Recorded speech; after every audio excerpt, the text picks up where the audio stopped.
ఇప్పుడు ఏదైతే కర్రగుట్టల్లో మీరు అన్నట్టు గత అనేక రోజులుగా అంటే దాదాపుగా 21వ తేదీ నుంచి ఇవాళ 1వ తేదీ లేదా 10 రోజులైంది. ఈ 10 రోజుల నుంచి జరుగుతున్నటువంటి అనేక రకాలైనటువంటి ఏదైతే మీడియా లేకపోతే పోలీస్ బలగాలు చెప్పే విషయాలు కానీ ప్రభుత్వం వైపు నుంచి ఇచ్చే లీకులు కావచ్చు లేకపోతే అఫీషియల్ స్టేట్మెంట్స్ కావచ్చు ఇవన్నీ కూడా చూస్తూ ఉంటే అసలు తల్లిదండ్రులు తన బిడ్డల్నే చంపడానికి చేసే ఒక ప్రయత్నంలో భాగంగా కనపడుతున్నది. మానవత్వం ఉన్నటువంటి మానవ సమాజంలో ఏ తల్లిదండ్రులు కూడా బిడ్డలు ఎంత మూర్ఖులైనా అవివేకులైనా లేకపోతే ఇంకా అనేక రకాలైనటువంటి ఏదైనా తప్పులు చేసినా వాళ్ళని మంచి మార్గంలో తీసుకురావడానికి ప్రయత్నం చేసే ఒక వాతావరణం మనం చూసినాం. కానీ ఇటువంటి పరిస్థితి ఎక్కడ చూడలే.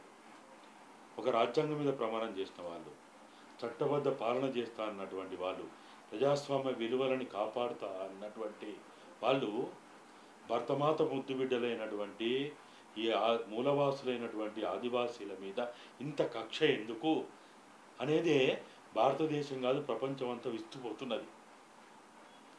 మీరు అన్నట్టే మధ్య భారతదేశంలో ఉన్నటువంటి ఒక భూభాగంలో ఇవాళ పోయి అక్కడ జెండా నాటి ఏం చెప్పదలుచుకున్నారు అంటే ఇన్ని రోజులుగా ఇది విదేశీ ఆక్రమణలో ఉన్నది, పరాయి పాలనలో ఉన్నది, ఈరోజు ఇది భారత భూభాగంలో వచ్చింది అని చెప్పదలుచుకున్నారా?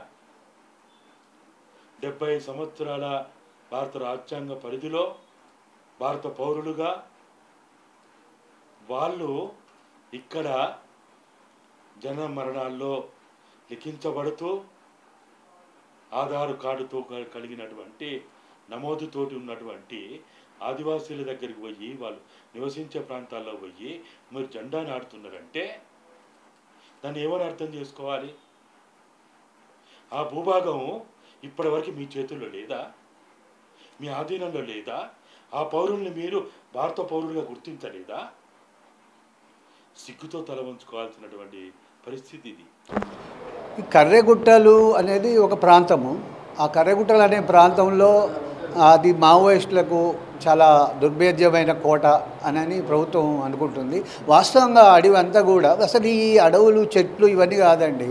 ప్రజలు ఇప్పుడు ఇక్కడైనా కానీ మైదాన ప్రాంతాల్లో కూడా ప్రజలు మనకు మద్దతు ఉన్నంత కాలం అది అభేద్యమైన కోటే. అయితే ఈ గుట్టలేదో రక్షిస్తాయని మావోయిస్టులు అనుకుంటారని నేను అనుకోవట్లేదు.